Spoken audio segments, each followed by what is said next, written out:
اس کے ساتھ ہی استقبالی کلمات کی ادائیگی کے بعد صدر کے منہ سے نکلنے والے پہلے جملے کو سن کر سالار سکندر کا دل کہے مار کر ہنسنے کو چاہا تھا۔ اس سے سکندر عثمان یاد آئے تھے۔ اس کے بچپن میں اسکول میں اس کے ٹیچر سے ملاقات کرتے ہوئے وہ اپنی اس 5ویں خبیث اولاد کی عزت کچھ انہی الفاظ میں کیا کرتے تھے، اور اس کی وجہ یہ تھی کہ سائیکائٹرسٹ نے انہیں سختی سے سمجھایا تھا کہ ان کے جو ملامتی جملے ہیں ان کے اس غیر معمولی ذہین بیٹے کے دماغ اور نفسیات پر برے اثرات چھوڑ سکتے ہیں، اور انہیں اپنی اس 5ویں اولاد کے کارناموں پر جلنے کوڑنے کے باوجود I love you کہنا ہی پڑتا تھا اور I am proud of you بھی کہنا پڑتا تھا۔ ورلڈ بینک کا صدر سالار سکندر کا باپ تو نہیں تھا مگر امریکہ تھا، اور اس وقت اگر بینک کے صدر کو اپنے عہدے کے لالے پڑے ہوئے تھے تو امریکہ کو افریقہ میں اپنے مفادات اور اس کی ساکھ کے بھی، جس اچھی ساکھ کا اسے وہم تھا شاید۔ سالار سکندر انہیں اس وقت وہ مسیحا لگ رہا تھا جو سب کچھ کر سکتا تھا، کم از کم افریقہ میں۔ پریزیڈنٹ کے جملے پر بورڈ روم کے لوگوں نے تالیاں بجائی تھیں جیسے وہ پریزیڈنٹ کی تعریف کی تائید کر رہے ہوں۔ سالار نے شکریہ ادا کیا تھا اور پریزیڈنٹ کی سیٹ سنبھالنے کے بعد سب لوگوں کی طرح اپنی سیٹ پر بیٹھ گیا۔ پریزیڈنٹ نے کانگو کی صورتحال سے گفتگو کا آغاز کیا تھا اور وہاں ورلڈ بینک کے ملازمین پر ہونے والے حملوں میں زخمی اور مارے جانے والے لوگوں کے لیے 1 منٹ کی خاموشی اختیار کی گئی تھی، اور اس کے بعد پیٹرس ایباکا کو شاندار خراج عقیدت پیش کیا گیا تھا۔ چند جملوں میں ہی اور پھر وہ سالار سکندر کی رپورٹ پر آ گیا تھا جو بینک کے بورڈ آف گورنر نے پڑھ لی تھی۔ نہ صرف پڑھ لی تھی بلکہ اس رپورٹ کے تمام سفارشات کو مانتے ہوئے کہ انکوائری کمیشن تشکیل دیا گیا تھا جو اس پروجیکٹ کو وقتی طور پر معطل کرتے ہوئے نئے سرے سے اس کا جائزہ لے گا۔ سالار سکندر نہ تو حیران ہوا تھا اور نہ ہی متاثر۔ اسے اندازہ تھا کہ ورلڈ بینک اس سے کم میں کانگو میں دوبارہ داخل نہیں ہو سکتا تھا۔ انہیں وہ پروجیکٹ اب ان حالات میں ختم کرنا ہی تھا، اور اگر وہ یہ ظاہر کر رہے تھے کہ بورڈ آف گورنر نے وہ رپورٹ اب پڑھی تھی اور اس کو فوری طور پر متفقہ طور پر منظور کر لیا تھا تو ان کے پاس اس کے علاوہ اور چارہ ہی نہیں تھا۔ یہ نقصان کو کنٹرول کرنے کے لیے اختیار کی جانے والی CIA کی حکمت عملی کا پہلا حصہ تھا۔ یہ پینڈورا باکس ان کی وجہ سے تو کھلا تھا، اب اس کو انہیں ہی بند کرنا تھا۔ وہ جس جارحیت کو بہترین حکمت عملی مان کر چلے تھے ناکام ہو گئی تھی، تو اب انہیں بیک فٹ پر جا کر دفاعی حکمت عملی تو اختیار کرنی ہی تھی نا۔ سالار سکندر خاموشی سے پریزیڈنٹ کی گفتگو سنتا رہا تھا۔ اس نے اپنی گفتگو کے اختتام پر سالار سکندر کو دی جانے والی نئی ذمہ داریوں کا اعلان کیا تھا، اور بورڈ روم میں بجتی ہوئی تالیوں میں وہ بے تاثر چہرے کے ساتھ اپنی بے وقت خدمات کے صلے میں ملنے والے اس اہم ترین عہدے کی قدر و قیمت کا اندازہ لگا رہا تھا۔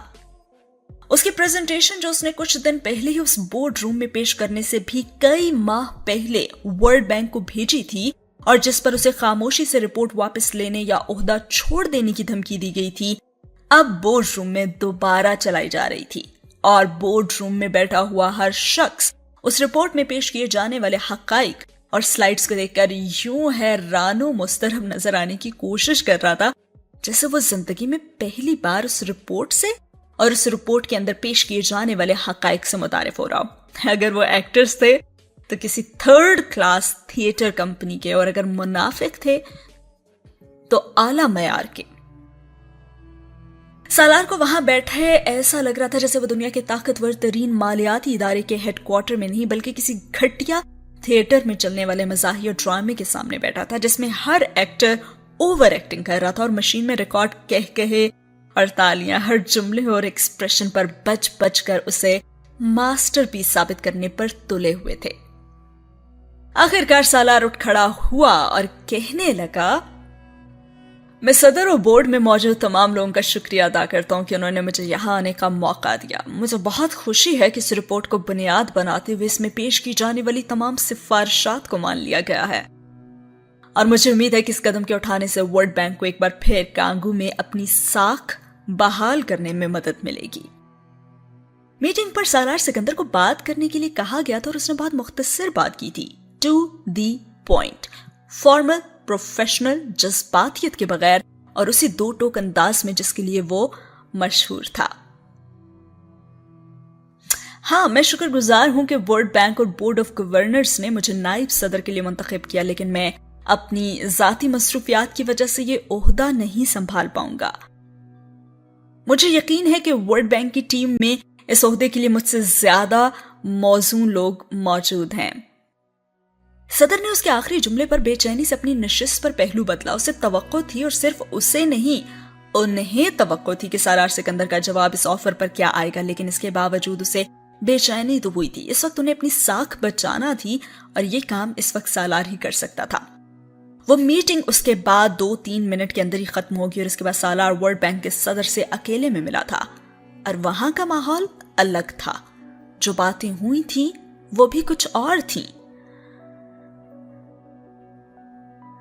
تبھی سالار سکندر نے کہا کہ مجھے اپنے کمرے سے چوری ہونے والی تمام چیزیں چاہیے, جیسے میرا لیپ ٹاپ, ٹریول ڈاکیومنٹس اور میرے باقی ڈاکیومنٹس.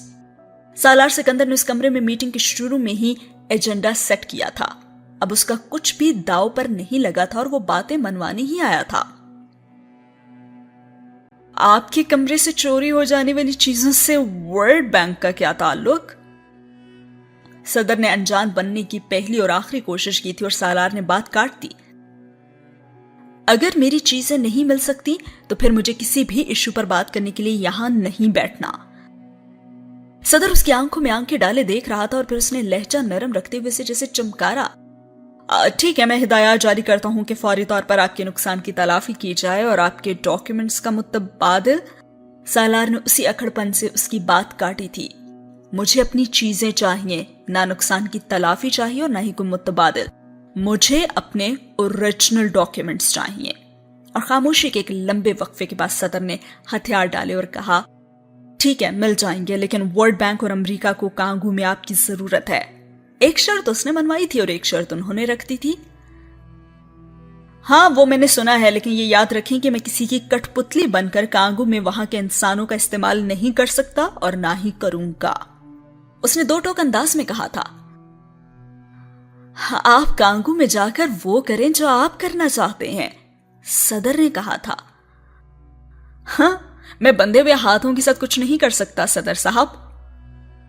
نائب صدر کے طور پر آپ کو لامحدود پاورز دیے جائیں گے اور فوری طور پر مطلع کر دیا جائے گا آپ اس پروجیکٹ کو روکنا چاہتے ہیں یا وہاں چلنے والے کسی بھی پروجیکٹ کو آپ کو مکمل آزادی حاصل ہوگی. آپ کو ہیڈ کوارٹر کی منظوری کی بھی ضرورت نہیں. آپ کو اختیار دیا جائے گا کہ آپ کے فیصلہ خود کر سکیں مسٹر سالار. چند لمحوں تک تو سالار بول نہیں سکا. یہ جال تھا تو پکا تھا, جھانسا تھا تو اچھا تھا. وہ ماتھے پر بلوں کے ساتھ ہونٹ کاٹتا میز کی دوسری طرف بیٹھے اس شخص کو دیکھتا رہا جس کی کرسی کسی بھی وقت جانے والی تھی, اور یہ اندازہ صرف صدر ہی کو نہیں تھا بلکہ سب کو تھا. مگر وہ ایک باعزت راستہ چاہتا تھا. لاتیں کھا کر جانے کے بجائے باتوں کے ذریعے جانا چاہتا تھا. جتنے اختیارات آپ مجھے دے کر کانگو میں بھیجنا چاہتے ہیں اتنے اختیارات آپ کسی کو بھی دے کر کانگو بھیج دیں تو وہ صورتحال سنبھال لے گا. سالار نے کچھ لمحے خاموشی کے بعد کہا, ایشو اختیارات کا نہیں نیت کا ہے. جو تم افریقہ میں کرنا چاہتے ہو کوئی دوسرا نہیں کرنا چاہے گا. اور سالار اس شخص کا چہرہ دیکھتا رہا. دیکھو, کچھ وقت لو, سوچو اور پھر فیصلہ کرو. اسے قید کر کے آزاد کر دیا گیا تھا. اس نے واپسی پر بھی میڈیا سے کوئی بات نہیں کی تھی. الجھن تھی کہ بڑھ گئی تھی اور گھٹن تھی کہ ختم ہونے کا نام ہی نہیں لے رہی تھی. واپسی کا راستہ بھی اس لیموزین کے کانٹوں پر طے ہوا تھا. ہوٹل میں واپس آتے اس نے کمرے میں ٹی وی پر نہ سے ورلڈ بینک ہیڈ کوارٹر جاتے اپنی فوٹیج دیکھ لی تھی بلکہ نیوز چینلز پر اپنی تعیناتی کی بریکنگ نیوز بھی دیکھ لی تھی. وہ اس کے لیے انکار مشکل سے مشکل تر بنا رہے تھے. جال کی ڈوریاں کستے جا رہے تھے اور اس کا سیل فون منٹوں میں مبارکباد کے پیغامات اور کال سے بجنے لگا تھا.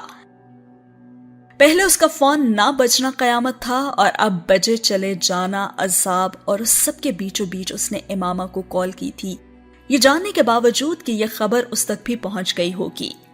لیکن اس کا رد عمل کیا ہو سکتا تھا؟ اسے یاد تھا اس نے امامہ کے ساتھ پہلے عمرے کے بعد اس سے وعدہ کیا تھا کہ وہ بینک کی ملازمت چھوڑ دے گا. نوکری اس کے لیے مسئلہ نہیں تھی.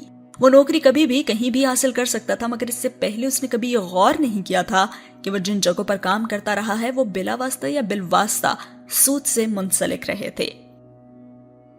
بڑے بڑے مالیاتی ادارے, آرگنائزیشنز, وہ سب جو دنیا کی اکنامک پلس چلاتے تھے وہ سود کے خون سے ہی چلاتے تھے. فلاحی کام ہو یا سماجی ذمہ داری پر خیرات کا راستہ بھی وہیں سے نکلتا تھا اور سالار سکندر اس سب کا حصہ تھا. اس بین الاقوامی مالیاتی نظام کا ایک پرزہ تھا جو سود کے پیسے سے چل رہا تھا. وہ یہ نہیں کہہ سکتا تھا کہ اسے احکامات کا علم نہیں تھا. وہ یہ اعتراف کرتا تھا اسے تمام حدود کا پتا تھا اور وہ حدود توڑنے کا گنہگار چلا آ رہا تھا. زندگی میں بہت دفعہ رزق ہمیں مجبور کر دیتا ہے کہ ہم کھانے والے پیٹ کا سوچیں، کمانے والے ہاتھ کا نہیں. سالار کو رزق کی مجبوری تو نہیں تھی مگر کامیابی کی بھوک ضرور تھی. احساس کیے بغیر اور امامہ نے پہلی دفعہ بڑی ڈھٹائی سے اس شیشے کے گھر کو توڑا تھا جو اس نے اپنے ارد گرد بنایا ہوا تھا. اسے وہ عکس دیکھنے پر مجبور کیا تھا جسے وہ اپنا نہیں مانتا تھا. وہ اعتراف نہیں کرتا تھا لیکن شرمسار ہو گیا تھا اور پریشان بھی. لیکن پھر اسے یہ اطمینان بھی تھا کہ اس کا بینک کے ساتھ کانٹریکٹ ختم ہو رہا تھا اور وہ اسے دوبارہ رینیو نہیں کرے گا. امریکہ جا کر اس نے پی ایچ ڈی کے ساتھ جس مالیاتی ادارے میں جس وقتی اکانومسٹ کی نوکری کی تھی وہ کوئی انویسٹمنٹ بینک نہیں تھا، لیکن کہیں نہ کہیں وہ بھی سود کے کاروبار سے آزاد نہیں تھا. لیکن سالار اپنے آپ کو یہ تسلی دیتا تھا کہ وہاں ایک اکانومسٹ کے طور پر وہ کام کر رہا ہے، لیکن وہ ادارہ اس سے سود سے منسلک تو کوئی کام نہیں لے رہا. لیکن پھر بھی اس کا ضمیر کہیں نہ کہیں اسے ایک سوئی چبھوتا رہتا تھا. اس کی تنخواہیں تو وہیں سے آتی ہیں نا جہاں سود کا منافع آتا تھا، تو سود سے تو وہ لنکڈ ہو گیا. ورلڈ بینک کو جوائن کرنے کے فیصلے سے امامہ خوش نہیں تھے، لیکن اس کا اعتراض وہی تھا اور وہیں پہ تھا. اس نے اس سے کہا تھا کہ تم بے شک ورلڈ بینک کے پروجیکٹ سے منسلک ہو رہے ہو، لیکن ورلڈ بینک کرتا تو سود کا کاروبار ہی ہے نا. چھوٹے بینک افراد کا استعمال کرتے ہیں تو ورلڈ بینک قوموں کا. تو مجھے بتاؤ کیا فرق ہوا؟ آسان قرضہ، سستا قرضہ، لانگ ٹرم قرضہ، شارٹ ٹرم قرضہ، آسان شرائط کا قرضہ. کوئی ایسا قرضہ ہے ورلڈ بینک کے پاس جس پر وہ سود نہ لیتا ہو؟ اس نے سالار کے ساتھ بحث کی تھی. جبریل ابھی 1 سال کا تھا اور سالار کو لگا تھا کہ زندگی یکدم پرسکون ہونے لگی ہے. خوشحال خاندان. زندگی کا وہ فیز جو وسیم اور سعد کی حادثاتی موت کے بعد امامہ کے ڈپریشن اور پاکستان چلے جانے کے ساتھ شروع ہوا تھا، وہ آہستہ آہستہ سے لیکن ختم ہوتا چلا گیا تھا. اور تب جو موقع سالار کو ورلڈ بینک کی صورت میں ملا تھا وہ اس کے تجربے اور عمر کے حساب سے بہت شاندار تھا. وہ امامہ کے اعتراضات پر بے حد ناراض ہوا تھا. دیکھو امامہ، اگر ہم اسی طرح ایک ایک چیز میں مین میخ نکالتے رہیں گے تو پھر اس معاشرے اور سسٹم میں تو کہیں بھی کام نہیں کر سکیں گے نا، کیونکہ یہ تو پورا معاشرہ ہی سود پر کھڑا ہے اور وہ ہمارے لیے اپنی سسٹم کو تو نہیں بدلیں گے نا. بتاؤ. اس نے امامہ کو سمجھانے کی کوشش کی تھی. اچھا سالار، پھر تو ہمیں حلال کھانے کی کوشش بھی ترک کر دینی چاہیے. پھر تم سپر سٹور میں ڈبوں پر ان کے اجزاء کیوں چیک کرتے رہتے ہو؟ بس یہ سمجھ کر کھا لینا چاہیے نا کہ یہ سب کچھ یہ ہمارا نہیں، اس معاشرے کا ہے، اور وہ اپنے سپر سٹور میں وہ چیزیں رکھیں گے جو انہیں پسند ہے، نہ کہ ہماری پسند سے. امامہ نے چند لمحوں کے لیے اسے لاجواب کر دیا تھا اور وہ بحث جاری رکھنے کے بجائے وہاں سے اٹھ کر چلا گیا تھا. لیکن امامہ کے ناخوش ہونے کے باوجود اس نے ورلڈ بینک کو جوائن کر لیا تھا. اور ورلڈ بینک جوائن کرنے کے بعد اس نے پہلا کام یہ کیا تھا کہ اس نے اپنا ایگریمنٹ اور جاب پروفائل کے کاغذات امامہ کو زبردستی پڑھ پڑھ کر سنائے تھے. اس نے سب کچھ سننے کے بعد ان پیپرز کو واپس لفافے میں ڈال کر اسے دیتے ہوئے کہا تھا، سالار، تم سود کے پیسے سے انسانیت کی خدمت اور بہتری کے جو خواب دیکھ رہے ہو نا، اور تمہیں یہ بھی لگ رہا ہے کہ اس میں فلاح ہے، تو ایسا نہیں ہے. سود کا ثمر انسانوں کی زندگی بدل سکتا ہے مگر تباہی میں، بہتری میں نہیں.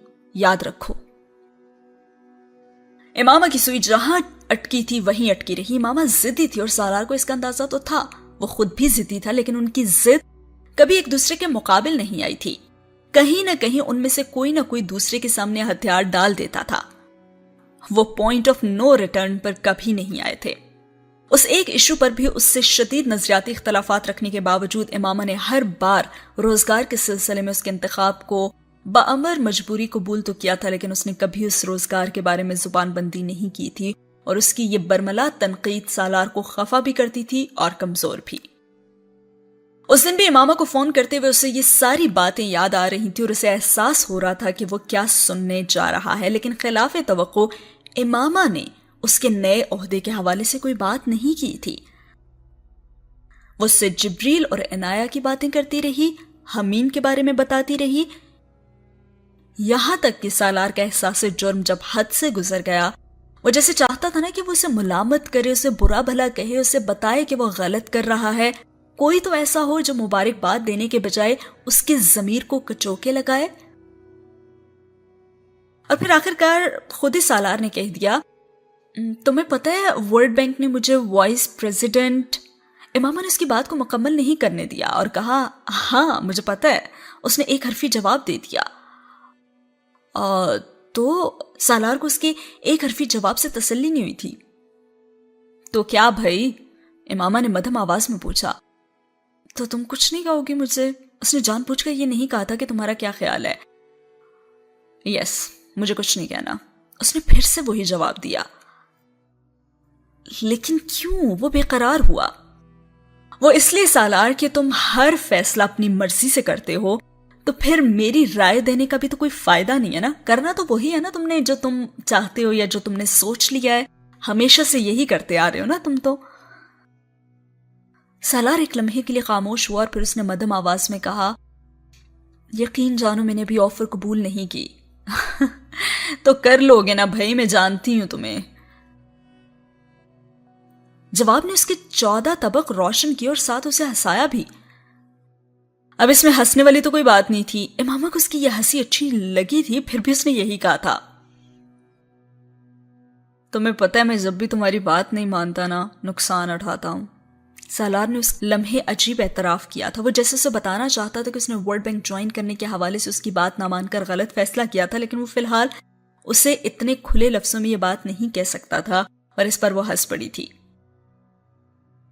بڑی خوشی ہوئی یہ بات سن کر، بہت زیادہ. لیکن میں یہ تو نہ سمجھوں نا کہ تم آئندہ ہمیشہ میری بات مانا کرو گے، ہے نا؟ اس نے فوراً سے کہا. بالکل. جواب تڑاک سے آیا تھا اور اس پر دونوں ہنس پڑے اور پھر سالار نے گہرا سانس لیتے ہوئے سے کہا یہی وہ بات تھی جو کانگو سے آتے ہوئے تم سے کہنا چاہتا تھا. امامہ کو یاد آیا اسے ایک اعتراف کرنا تھا واپس آ کر. میں نے سوچا پتہ نہیں کیا کہنا چاہتے تھے تم.